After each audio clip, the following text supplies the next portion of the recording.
Hello, good morning. I am your reporter for today's video. So my topic is all about A Rose for Emily by William Faulkner. Author's background: William Faulkner, 1997 to 1962. Born in New Albany, Mississippi, 1897. One of the greatest writers of the 20th century. His major works include The Sound and the Fury in 1929, As I Lay Dying, 1930, Light in August, 1931, Absalom, 1936.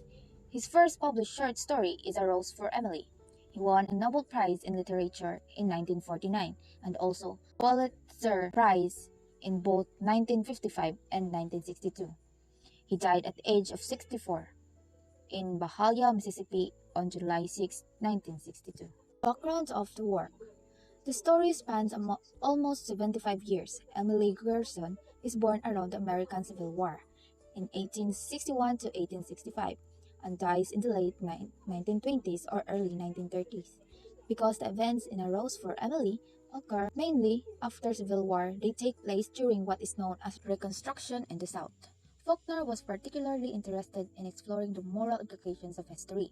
As the South emerged from Civil War, the Reconstruction and attempted to shed the stigma of slavery, its residents were frequently torn between a new and an older, more established and world order. Character of the story. Emily Gerson, the main character of the story, struggles with loss and attachment, is the impetus for the plot driving her to kill Homer Baron, the man assumed to have married her. Homer Baron, Emily's romantic interest. He is later found dead and discomposed in Emily's bedroom after her funeral. Colonel Santoris, the former mayor who remitted Emily's stock. Mr. Gerson, Emily's father, the patriarchal head of the Gerson family. Toby, or Tube, Emily's cook and gardener, who also acts as her family retainer. The narrator, and Nay, a presumed town person who watched the events of Emily's life untold in its entirety. Her cousin, Emily's extended relatives formed from Alabama. Setting. The settings or location of William Faulkner's A Rose for Emily is a small town in the South. The story takes place in the town of Jefferson, Mississippi. Jefferson is a fictional town loosely based on Oxford, Mississippi, where Faulkner lived most of his adult life.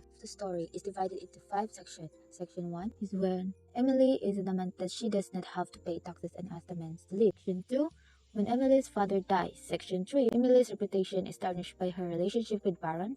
And Section 4, when people in the town think that Emily is killed herself with the poison. Section 5, when Emily dies. Style of the author. Descriptive. From the detailed explanation of Emily's home in decay and disrepair to descriptions of her appearance, Faulkner is able to show the passage of time despite his main character's utter rejection of change. Point of view. The first person, narrator, is a character in the story, dictating events from their perspective using I or we. The second person, reader, becomes the main character, addressed as you throughout the story and being immersed in the narrative. Conflict.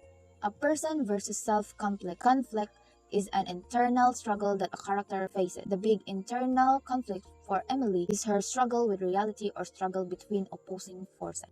Symbols or motifs, cultural implications, cultural traditions or practices. Rose represents the idea of love since young lovers often give each other roses to express their affection. It symbolizes dreams of romances and lovers. Taxes, it symbolized death and also a symbol of the financial decline the proud man must have experienced. House, it symbolized the loneliness of Emily and it represents the loneliness and mess of Emily's life. Gray hair, seen as a sign of wisdom and respect. Theme, people may resort to desperate measures to prevent being alone in life. Implication of the title, death. The onset of the story reveals that Miss Emily has died and the whole town is at her funeral. Thus, going off the title, the rose must play a role or symbolize aspects of Emily's life story. Starting with the practical, the rose is probably a flower at Miss Emily's funeral. And that's all. Thank you.